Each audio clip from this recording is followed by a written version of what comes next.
स्वागत आहे तुमचं सुबोध जाधव इंग्लिश सोल्युशन या यूट्यूब चॅनलमध्ये. आज आपण या व्हिडिओमध्ये बघणार आहोत युनिट 3 इयत्ता 10वीचं युनिट 3 मधील पहिली पोएम 3.1 जिचं नाव आहे इफ. सदर पोएमचं लिखाण केलेलं आहे रुडयार्ड किपलिंग यांनी. ही पोएम आज आपण काय करणार आहोत हे व्हिडिओमध्ये समजून घेणार आहोत.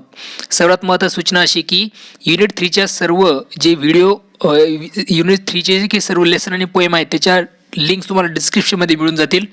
त्यामध्ये जाऊन तुम्ही इतर लेसनचा आणि पोएमचा अभ्यास करू शकता.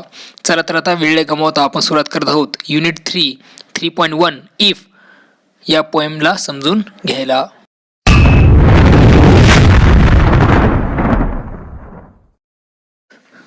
इफ या पोएमचे लिखाण रुडयार्ड किपलिंग यांनी केलेलं आहे. थोडी बायोग्राफी दिलेली बघा काय दिलेलं आहे.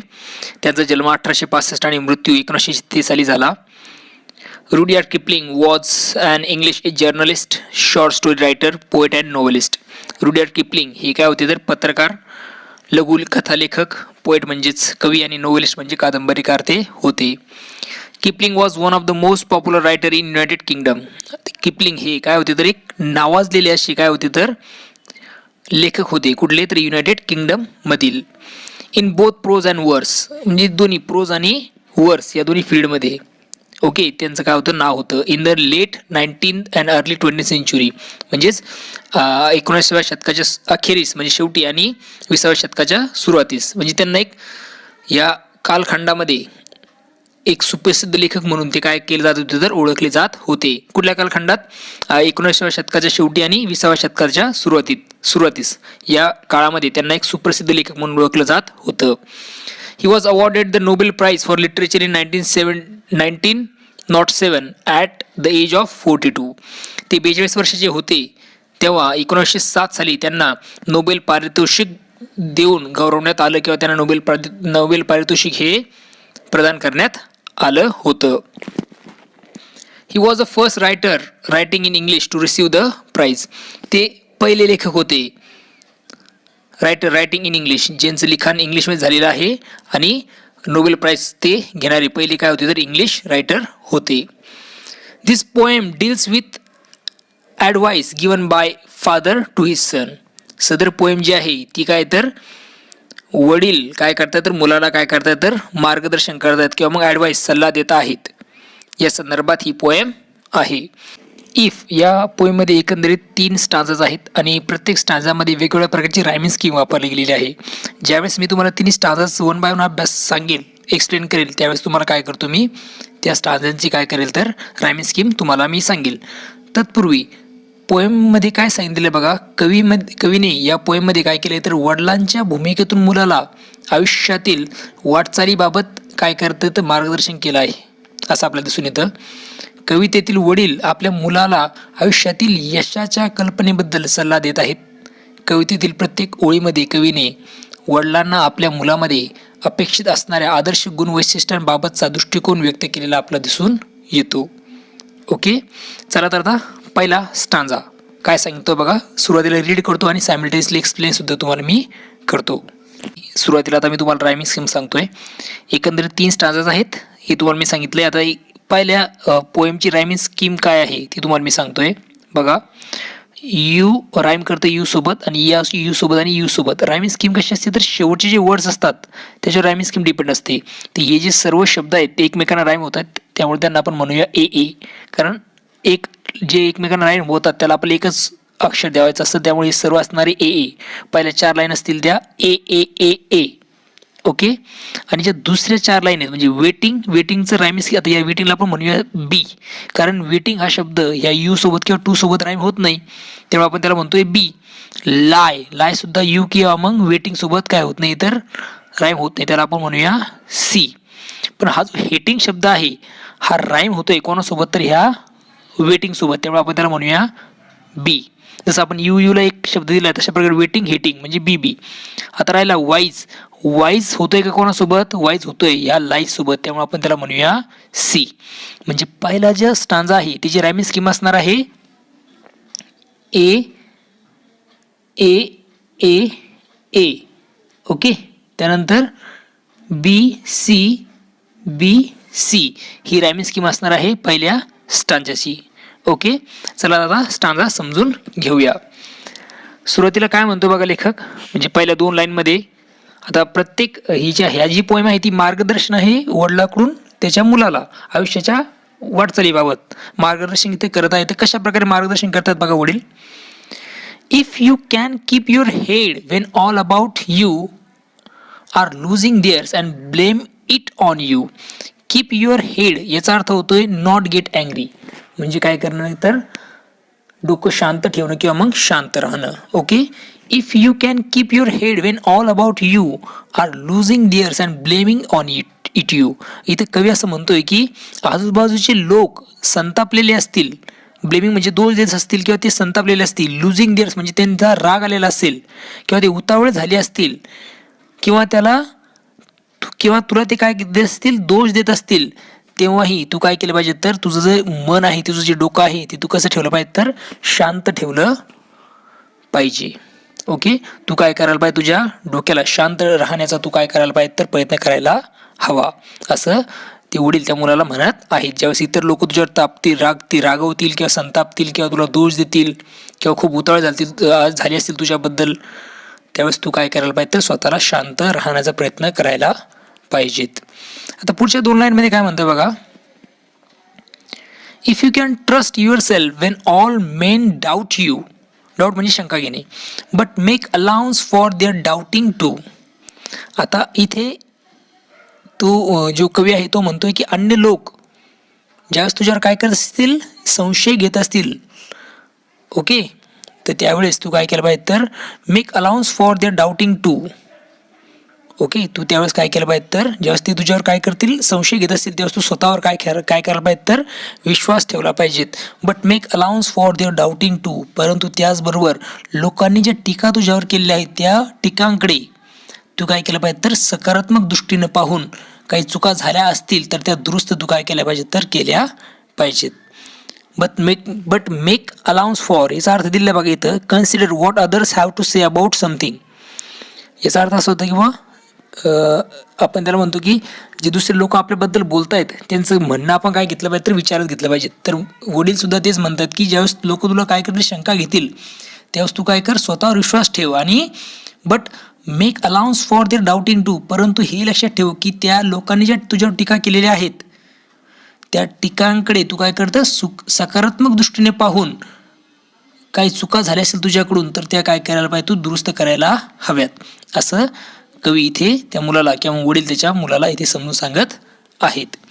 इफ यू कॅन वेट, तू काय करू शकतोस तर वाट बघू शकतोस. And not be tired by waiting. आणि वाट पाहण्याचा तुला काय करू नको येऊ देऊस तर कंटाळा येऊ देऊ नकोस, तू वाट पाहू शकतोस. Or being lied about, don't deal in lies. Or being lied about means false things. म्हणजे तुझ्याबद्दल जे काही खोट्या गोष्टी बोलल्या जात असेल तेव्हा तू त्याच्याकडे काय करलं तर पूर्णतः दुर्लक्ष कर. डोंट डील इन लाईज, त्यांच्यासोबत तू काय करू नको तर कुठल्या प्रकारे काय करू नको तर तडजोड करू नकोस, त्यांच्याकडे कुठल्या प्रकारे तू काय करू नकोस, लक्ष देऊ नकोस. ऑर बिंग हेटेड, don't give way of hating. Okay, जर तुला कोणी द्वेष करत असेल, जर तुला कोणी काय करत असेल, द्वेष करत असेल तर त्यावेळेस काय कर, don't give way to hating. Give way to hating means allow to hatred, to take control of one self. Okay, त्या तिरस्कारांच्या भावनांना तू काय होऊ नकोस तर बळी पडू नकोस. म्हणजे जर तुला कोणी हेट करत असेल तर त्याच्याकडे काय करू नको तर तू त्या द्वेषाला तू काय करू नकोस, बळी पडू नकोस किंवा मग त्याला तू काय करू नको, वेळ देऊ नकोस, तिकडे दुर्लक्ष कर. And yet don't look too good, not talk too voice. आणि you don't look too good, आणि काय होऊ नकोस तर खूप जास्त छान दिसण्याचा प्रयत्न करू नकोस किंवा खूप चांगलं, गरजेपेक्षा जास्त चांगलं तू बनू नकोस किंवा आदर्श बनू नकोस. नॉर टॉक टू वाईज, किंवा मग जास्त अति हुशारपणा दाखवूही तू नकोस किंवा अक्कल देण्याचं कामही तू इतरांना करू नकोस, असं ती वडील काय करतात त्याच्या मुलाला सांगत आहेत. थोडक्यात कवीला ते असं म्हणायचं आहे की जो मुलगा आहे त्या मुलाने काय करावं तर संयमाने वागावं, त्याच्यावर खोट्याचा किंवा मग द्वेषाचा परिणाम होऊ नये अशी कवीची इच्छा आपल्या इथे दिसून येते. त्याचबरोबर आपण परिपूर्ण आहोत असंही त्याने दर्शवू नये, तसेच स्वतःच्या ज्ञानाचं प्रदर्शनही त्याने इथे तिथे करू नये असं कवीला या खालच्या शेवटच्या 4 लाईनमध्ये सांगायचं आहे. चला तर आता पुढचा स्टांजा समजून घेऊया. Stanza number 2. सुरुवातीला या पोएमची रायमिंग स्कीम, या सेकंड स्टांजाची रायमिंग स्कीम काय आहे तिथे बघा. मास्टरला आपण म्हणतोय ए, एमला आपण म्हणतोय बी, कारण ते एकमेकांसोबत राईम करत नाहीये. पण मास्टर हा डिझास्टर सोबत राईम करतोय त्यामुळे आपण त्याला पुन्हा म्हणू ए बी ए. एम हा सेम सोबत राईम करतोय त्यामुळे आपण म्हणतोय ए बी. याला बी, एमला आपण बी म्हणलोय तर सेमला आपण बी म्हणतोय, म्हणजे ए बी. पहिल्या 4.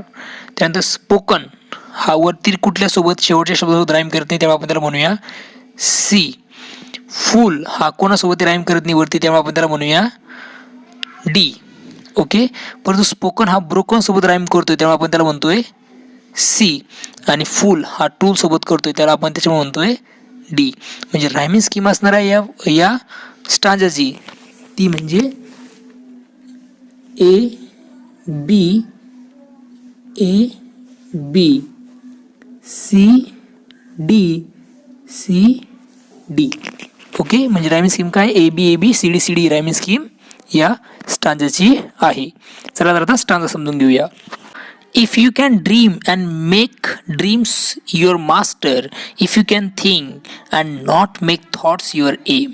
आता कवी इथे आपल्या मुलाला काय करतोय तर स्वप्न पाहायचं सांगत आहे. यू कॅन ड्रीम, तू स्वप्न पाहू शकतोस.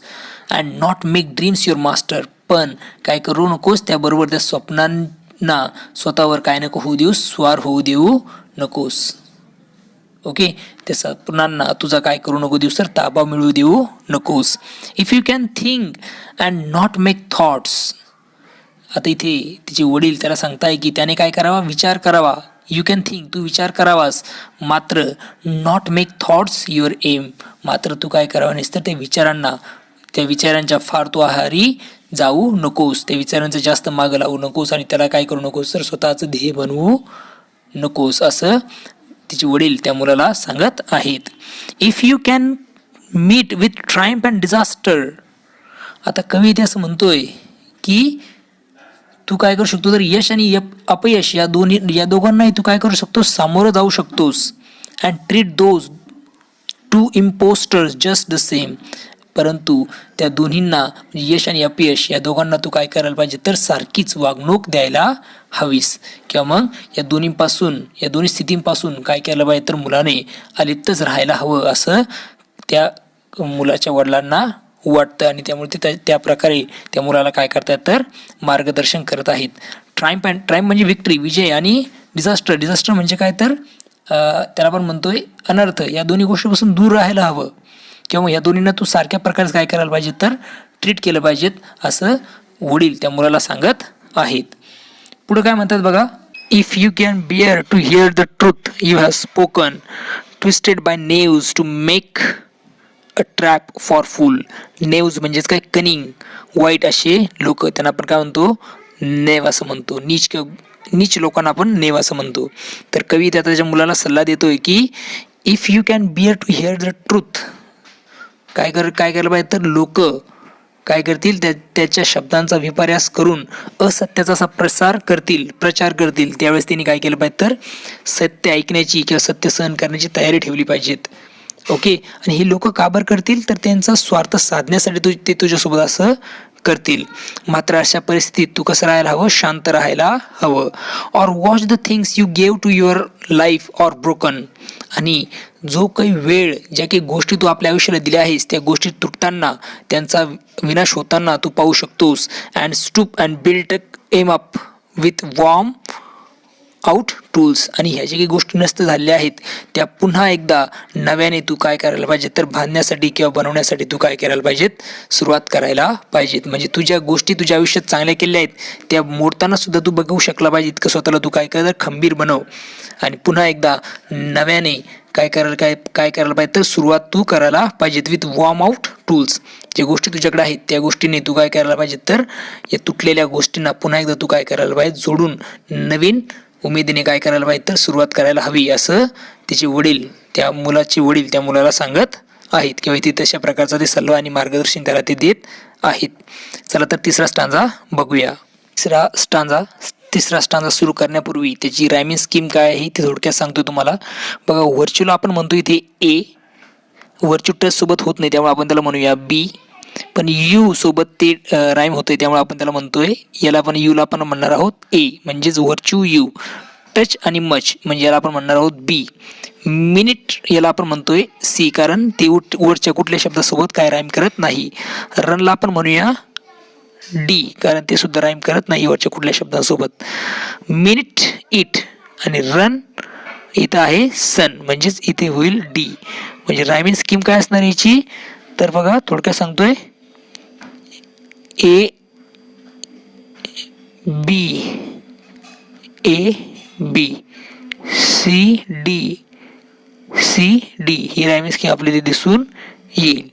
ओके, रायमिंग स्कीम काय, ए बी सी डी ही रायमिंग स्कीम आपल्याला तिसऱ्या स्टांजाची दिसून येते. चला तर आता स्टांजा समजून घेऊया. If you can talk with crowds and keep your virtue, or walk with kings nor lost the common touch. या लाईनमध्ये जो कवी आहे तो त्या मुलाला सांगतोय की if you can talk with crowds, तू गर्दीतील लोकांशी बोलू शकतोस आणि स्वतःतील अँड कीप युअर व्हर्च्यू, आणि तुझ्यातले जे सद्गुण आहे, सदाचार आहे, तू काय केला पाहिजे तर तू टिकवून ठेवला पाहिजेत. म्हणजेच कवी त्या मुलाला म्हणतोय की सर्वसाधारण लोकांमध्ये असताना देखील त्याने आपली नीतिमत्ता आणि आदर्शावरचा विश्वास ढासळू देऊ नये. Or walk with Kings nor lose the common touch, त्याने उच्च स्तरामधील म्हणजे समाजातील जे उच्च लोक आहेत, श्रीमंत लोक आहेत, त्या लोकांसोबत राहून सुद्धा सर्वसामान्य लोकांशी संपर्क त्यांनी ठेवला पाहिजेत.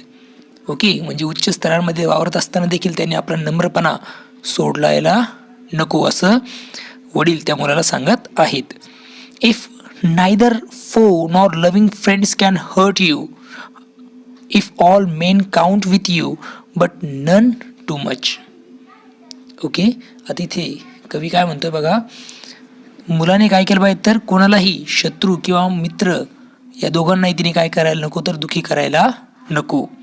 म्हणजे मुलाने आपल्या मित्रांना किंवा मग शत्रूंना देखील दुखवू नये, त्याने सर्वांना समान अशा प्रकारची काय द्यावी तर वागणूक द्यायला हवी, असं कवी इथे या लाईनमध्ये सांगत आहे.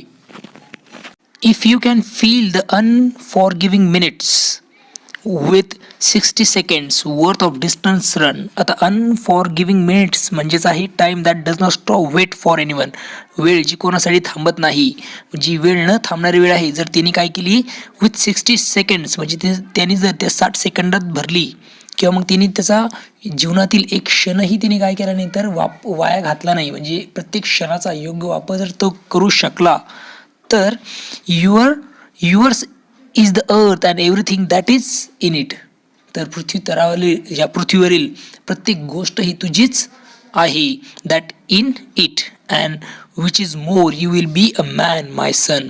तेव्हा तू काय होशील तर एक योग्य मनुष्य होशील माझ्या मुला, असं कवी ते म्हणत आहे. म्हणजे जो वेळ आहे त्याच्याकडे अनफॉरगिव्हिंग टाईम तो तिने काय करावा तर प्रत्येक सेकंद तिने काय करावा तर उपयोगात आणावा, जेणेकरून तो काय होईल तर एक चांगला व्यक्ती बनेल. थोडक्यामध्ये सांगायचं झाल्यास मुलाने जर वर नमूद केलेल्या त्याच्या ज्या इच्छा आहेत, जर त्या इच्छा या मुलाने पूर्ण केल्या तर त्याला आयुष्यात सर्व काही मिळवता येईल आणि तो एक यशस्वी आणि चांगला मनुष्य होईल. म्हणजे आपल्या मुलाला हा सल्ला देत असताना कवी वाचकांकडून देखील आदर्श आयुष्य जगण्याचा योग्य असा मार्ग दाखवत आहे. म्हणजे आदर्श जगण्याचा मार्ग सांगण्याचं काम सुद्धा जो कवी आहे तो वाचकांना इथे देत आहे. अशा प्रकारे सुंदर अशा या कवितेचा शेवट इथे होतोय. या कवितेचं लिखाण केलं होतं रुडयार्ड किपलिंग यांनी. आय होप तुम्हाला सुद्धा ही कविता आवडलेली आहेच. चला तर पुन्हा भेटूया नवीन व्हिडिओमध्ये. बघत राहा सुबोध जाधव इंग्लिश सोल्युशन हे यूट्यूब चॅनल. तोपर्यंत थँक्यू अँड टेक केअर.